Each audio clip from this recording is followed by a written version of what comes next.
Lightning like Steve McQueen, I'm in the fast lane when the light turns green. And I built tough, I ain't nothing but grit, cause I made rugged blood, sweat, and spit. Yeah, like a horse I fly, better push yourself in for a bumpy ride. I like to play hard, but I work harder, and I weather the storm cause I'm built stronger. What is up, ladies and gentlemen? We are back. We are live.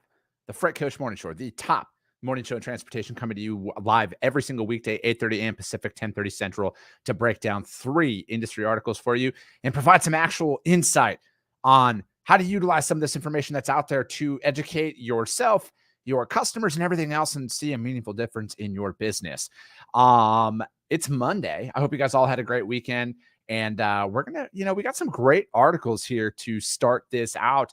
There'll be a brand new podcast available, Coffee with the Freight Coach, coming out tomorrow. I'll be releasing some promo clips tomorrow. And again, we do those every single Tuesday and Friday, Coffee with the Freight Coach, new episodes. And those are like more of the long form podcast interviews. This one is just us going through the industry headlines and everything else that's out there. But before we jump in, as always, first and foremost, Drew Driscoll, good morning, brother. Thanks for joining me again here. This show is brought to you by my friends over at VHub. You guys, the need for trailers is never going to go away in this industry. Whether you're a broker or carrier, or you're going to find yourself in a position to where, heck, maybe you need to reposition some of them if you're an asset provider, or as a broker, you're going to be posed with this. Can you get us trailers to create a drop pool? Now you can. You got to visit my friends over at vhubapp.com. And with their current capacity, the way that it looks right now, they have brand new drive-ins available all over the place. They have them in the Salt Lake City, Utah area right now, looking to go up to Winnipeg. They also have them over in Paragould, Arkansas, and Glade Spring, Virginia. And again, you guys, as you can see that little highlight right there, you get paid to reposition this. So this is going to help you offset some of those sky-high fuel bills and repair bills and everything else that keeps seemingly growing by the day. You got to find additional ways to create revenue in some freight markets, and they have that right here. You get paid $18.50, and that's on top of the freight that you book in the back of those trailers. They have them down for their domestic U.S. moves. They have them right down there in San Diego, California, looking to head up to Spokane, Washington. You get $400 to reposition that one. And then they also have them over, and this one went up, you guys. We're up to $600 to reposition these brand new 2023 drive-ins in San Diego, looking to go over to Dallas, Texas. All right. So again, new ways, create some additional revenue, and that's on top of the freight that you book out in there as well. So hit them up, vhubapp.com.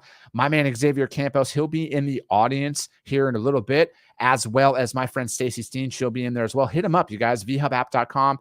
And yeah, we got a lot of stuff. Sonny Sharma you're at Grand Canyon. I like it, man. Our first stop last night on our driver to Pittsburgh and Toronto. There we go. Grand Canyon's a beautiful area, and it's not nearly as hot as it is down here in the valley. It's something like 115 today down here in Phoenix. So there's my daily weather report for you guys. Hot as fuck in Arizona, but you know what? I don't mind it at all. I prefer the heat over the cold any day. Laura, good morning from the Pacific Northwest. We are up to day 66 of the Freight Coach Tally. And for those of you who are brand new to the Freight Coach Morning Show, the Freight Coach Tally is a tally that brings awareness to the fact that there is a truck parking issue in this industry, as well as a facilities issue where, you know what, drivers cannot use bathrooms or leave facilities. They're held for a minimum of, 7-10 hours, and they're just essentially told to deal with it. So I'll stop talking about this, though, because I'm asked of this, like, hey, when are you going to, when does it officially end? And I say, I will do it when drivers stop sending me messages of these across the country. And again, I understand that there are reasons behind some of this, but like, you're going to hold them and not even like let them use the bathroom or leave to go to the bathroom or anything like that. Seems kind of childish in my honest and professional opinion. Also, yeah, Sonny, it is $1 cheaper out here in Arizona.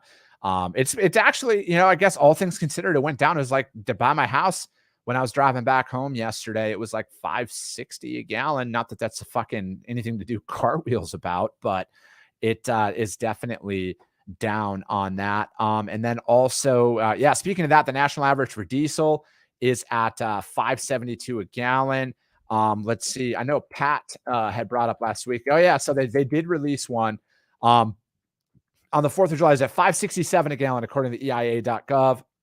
There'll be a new reading out here today as well. EIA.gov is where I get the most of all of my stuff out there for the fuel. Well, when they're working, they've been down for quite some time. But again, you guys, as always, check this information out. Do your own research on it. This is going to help you price out a lot of shipments with your customers direct and everything else. And then again, my friends over at Trucker Tools, you guys, they have this free on their app. If you're a driver out there, this pulls up the most cost-effective fuel across the board.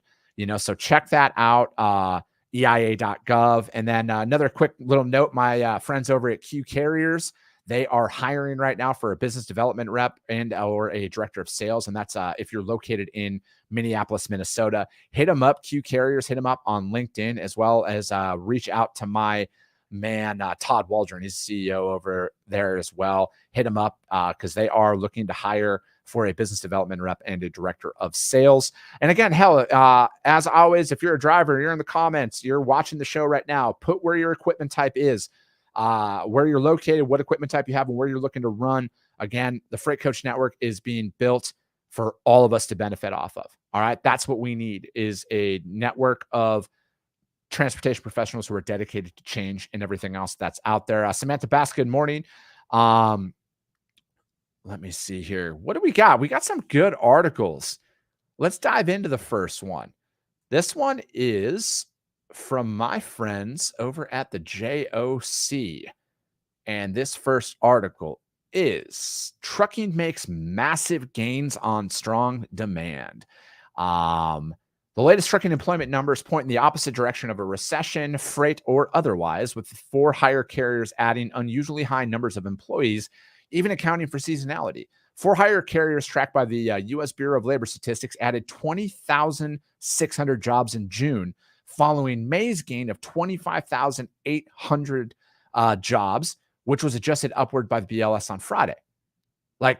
That's very encouraging right there. We're talking, my Wisconsin math, 46,200 jobs, 46,400 jobs in the last 2 months is what added into this industry. It goes on to say trucking companies have added, in the past 3 months, trucking companies have added a record of 62,400 workers to their payroll, compared to 31,400 in the same period last year, and 37,800 added through April and through June of 2020, when the trucking began to bounce back. The jobs gained in published is, the JOC for hire trucking employment index is up 140 basis points to a reading of 104.7, and indicating trucking employment is now nearly 5% above pre-pandemic peak levels in 2019. And it goes on to say, that we've seen a massive payroll gains in the year of trucking, especially in the last 3 months. Jason Miller, who is a professor at Michigan State, based on job openings data, I see the figures only going higher for the transportation and warehousing sector. The wild card, he said, is that some of the gains may be formerly self-employed drivers becoming employees. So yeah, let me see here. Speaking of hiring, Sunny Sharma is also looking to hire a business development lead, Zems Incorporated. Again, hit him up as well. Jeffrey Weiss, what's up, brother? Orange Shirt Gang in the house. State to state trucking, I'm assuming no, because these were numbers released in June. So July will be factored into this. We'll find that out in August. Let me see here.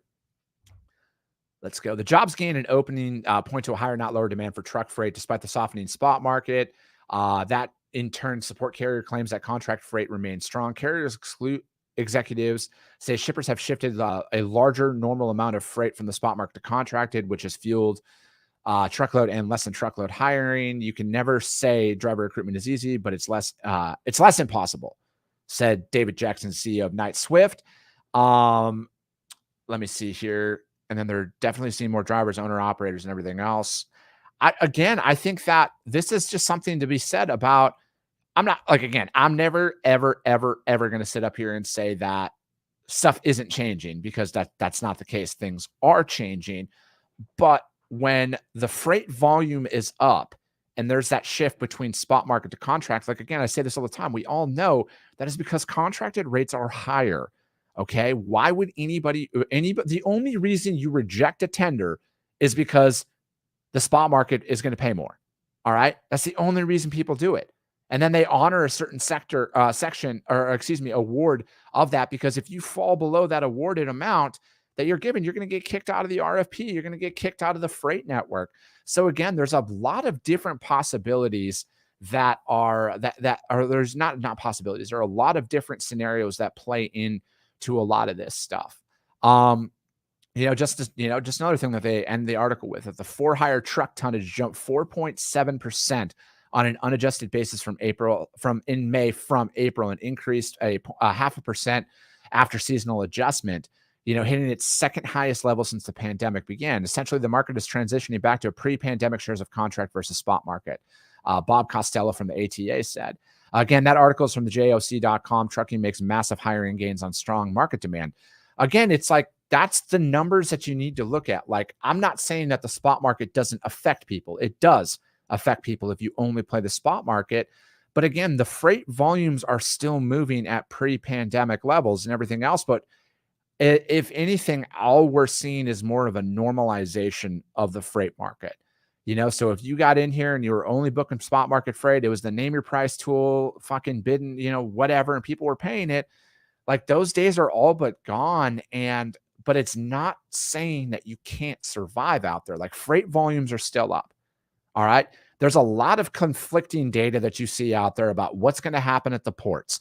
You have some people saying that the ports are busting at the seams with capacity. You have people saying that there's a lot of freight that's coming in from China here. And then you have others who are saying that there's fucking nothing coming.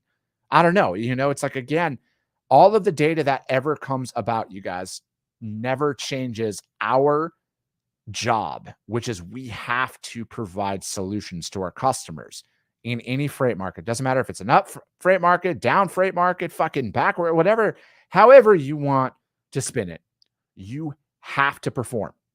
All right. And again, data is awesome. I'm a massive fan of it. We got to utilize it. But as you're seeing right now, more than anything, that the freight market that we're operating in right now is the normalization of it. Cody Miller, good morning. He's up in the Northwest. Josh Krause, he was my guest on Friday. He's got something to say here. Morning, Chris. We are seeing the movement back to a normal spot market. 10% of freight is being moved. Yes.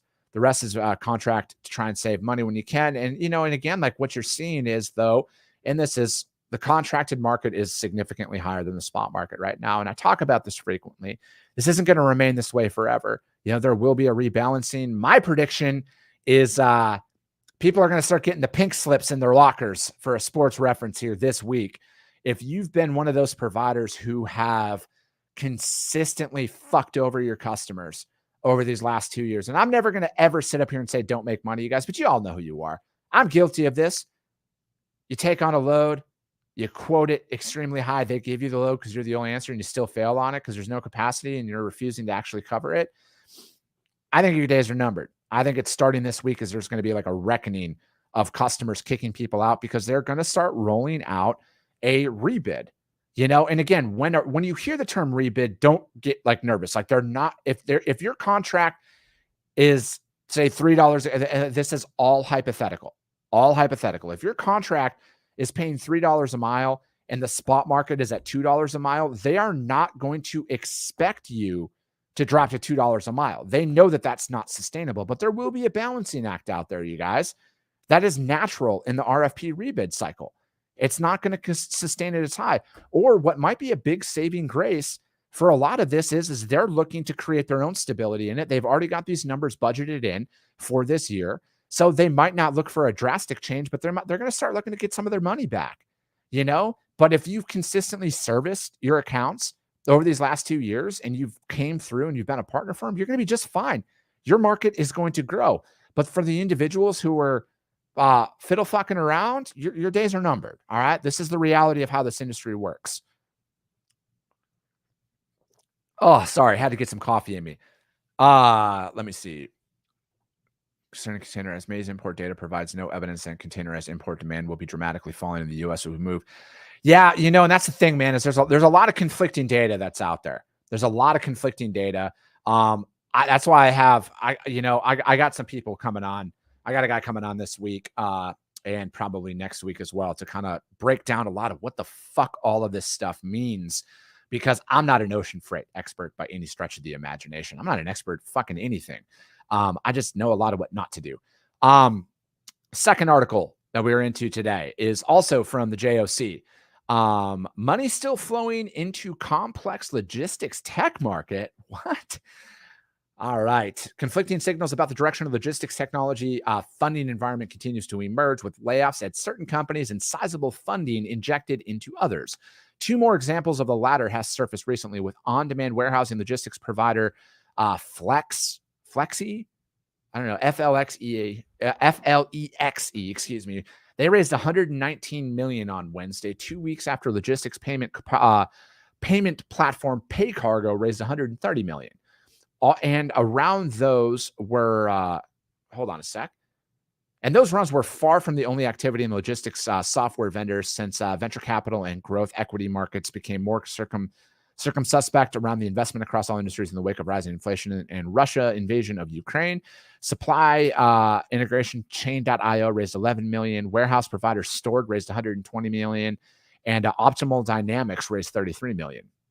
Let me see. But set against cash infusion are a smattering of layoffs in logistics technology space, including by Stored itself mere weeks after the funding.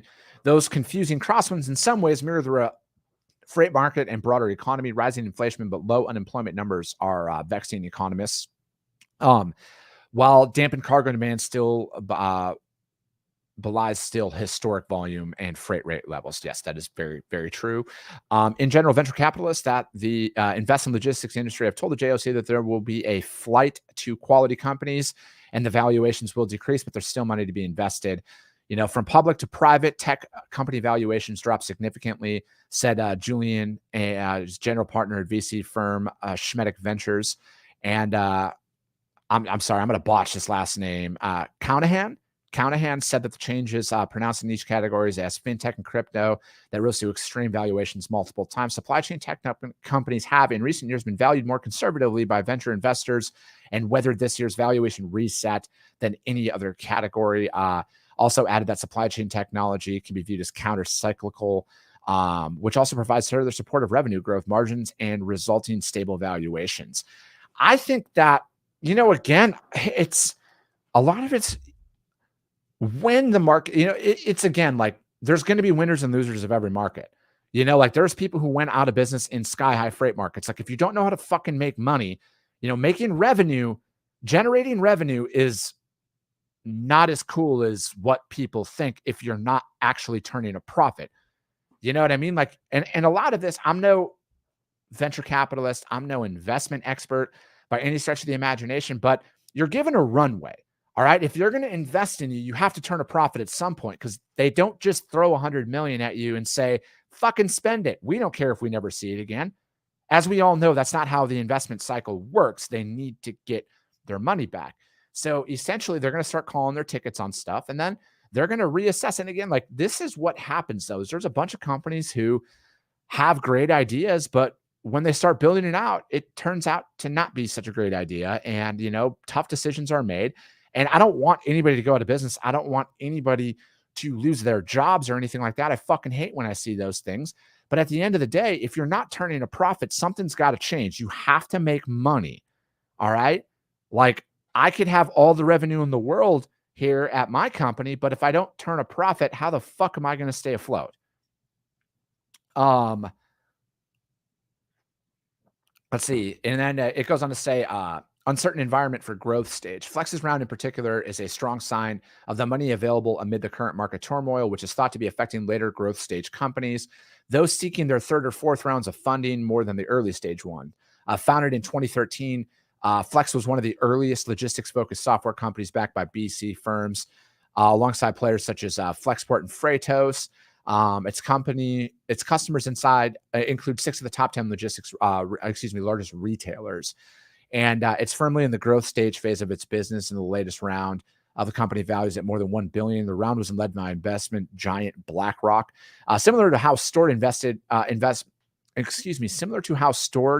late investment was led by Franklin Templeton. Companies are turning to investors known for more steady growth investment than the rapid expansion venture investors seek. So again, like as the market dips, there's going to be an opportunity to make money here. All right. There's going to be an opportunity that out there. But I think like what we are seeing though is the real companies are going to be the ones still getting investment, like the ones that are going to be heavily, heavily vetted. I think that, it's the same thing when everybody's selling and you have the cash flow, that's when you buy in. And that's when, like, I see a lot of this, and some people their companies are going to get valued at less due to the market, and they're going to buy in and get more of a shares in the company at lesser buy-in than what they would say even 12 months ago. But again, if you have a quality product and it is known that it is going to actually work long-term and it's not an unproven napkin idea, I think you're going to be just fine. I think you're still going to do it. And again, like the early stage investments, from my takeaway from this article, which again, Eric Johnson's phenomenal. He's a great writer. I really enjoy his stuff a lot. Title of that article was Money Still Flowing into Complex Logistics Tech Market. Money Still Flowing into Complex Logistics Tech Market. JOC.com, written by my friend Eric Johnson. Again, you're going to find yourself in a position that it's just not going to be thrown as heavily as it was over these last couple of years. You're going to have to actually have a real fucking idea to be done. And you're going to have a lot more of your business built out than which previously has seemingly, after reading this article, has been required.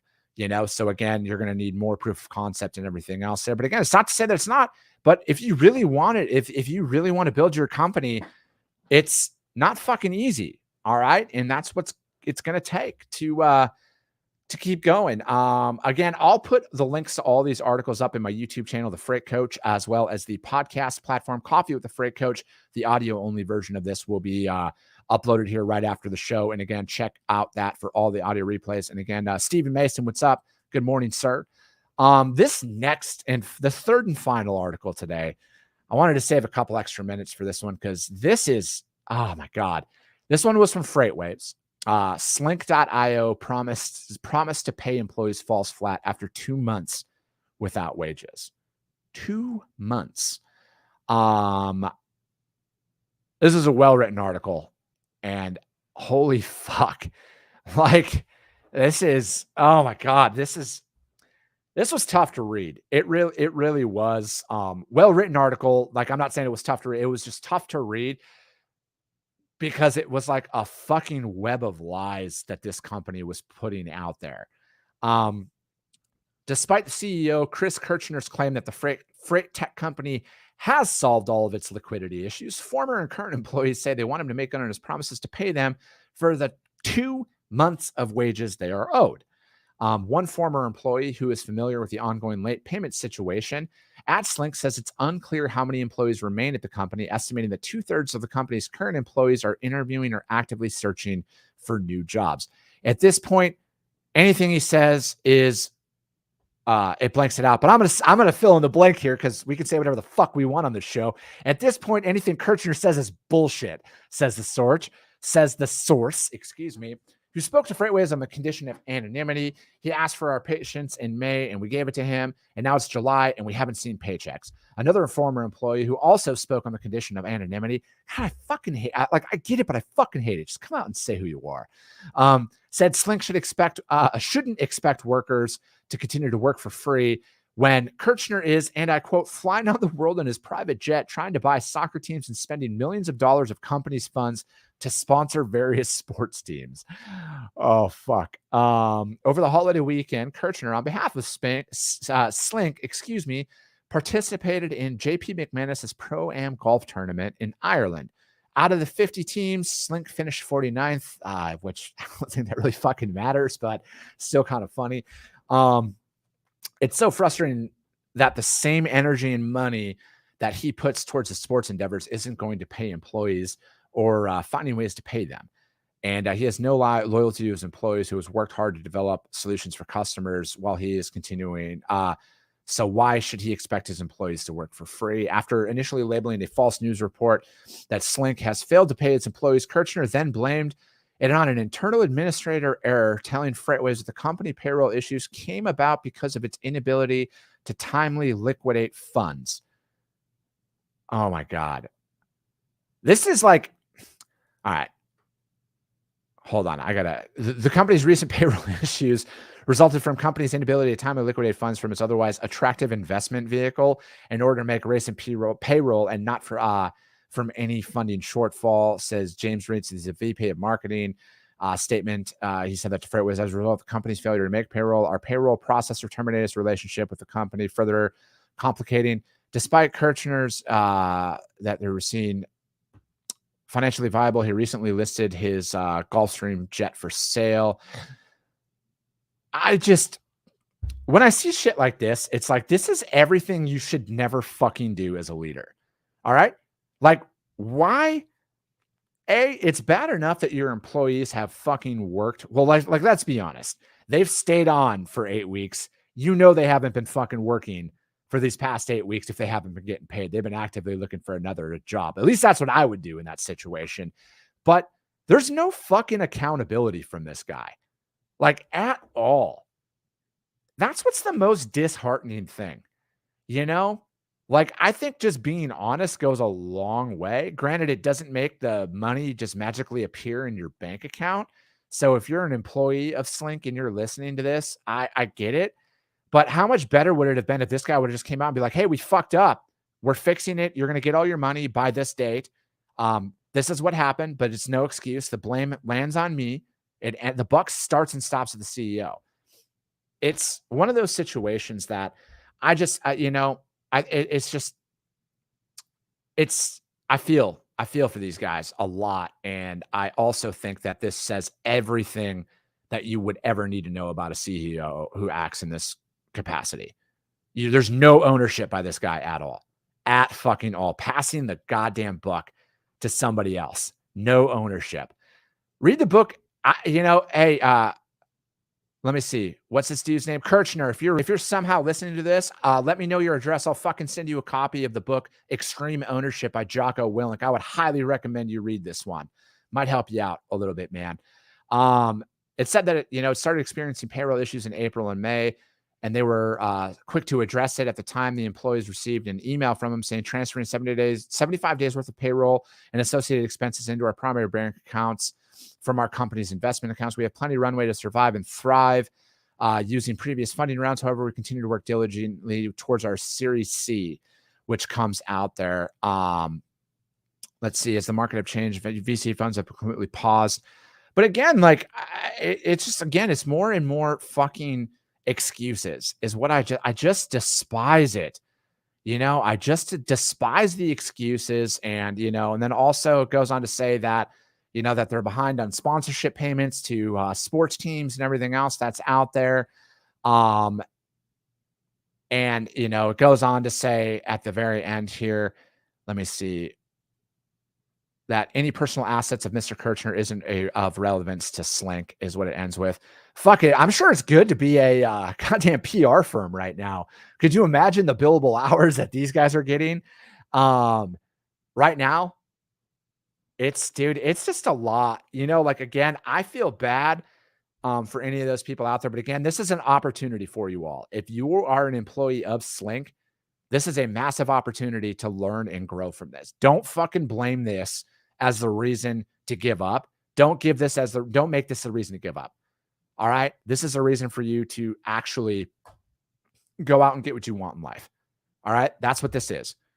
Let this be a learning opportunity. Hands down, this is a learning opportunity that's out there.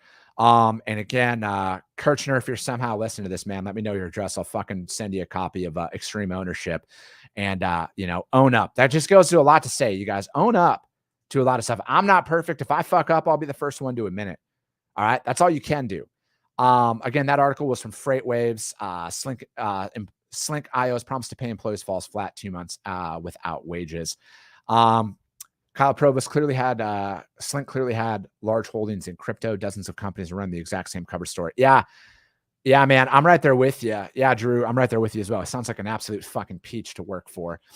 Yeah, I think that this is one of those things that you got to look at the whole story. I'm sure there's another side of it. I just, based off of the research that I did, very piss poor handling by Slink on making any of this better. But yeah, it's tough, you guys. It's tough out there. It's tough out there. So again, that's it for today. Audio only replay will be available. Copy with the Freight Coach. All the links to the articles will be put up there and on the YouTube channel, the Freight Coach. Again, as always, you guys, I appreciate all the support. If you saw value in this, share the show. Share the show, because if you do, your network's going to as well. And that's how all of this is going to continue to grow, and how we're going to continue to essentially take over the world of transportation news with bringing reality out there for people to apply and utilize and see a difference. We are dedicated to shattering the traditional silos of the transportation industry, because at the end of the day, this industry is for the 97% of this industry that is small business, because I want to see you fucking stay in business and live out that American dream. It's why I fly the flag behind me every single day, is because this is the greatest fucking nation on earth, hands down, and it's our country to run with that. It's a land of opportunity for so many of us to go out there and live our dreams. But that's it for today, you guys. I appreciate you guys all so much. We'll be back tomorrow. The Freight Coach Morning Show, the top morning show in transportation, 8:30 a.m. Pacific, 10:30 Central, every single weekday. I appreciate you guys all so much, and we'll be talking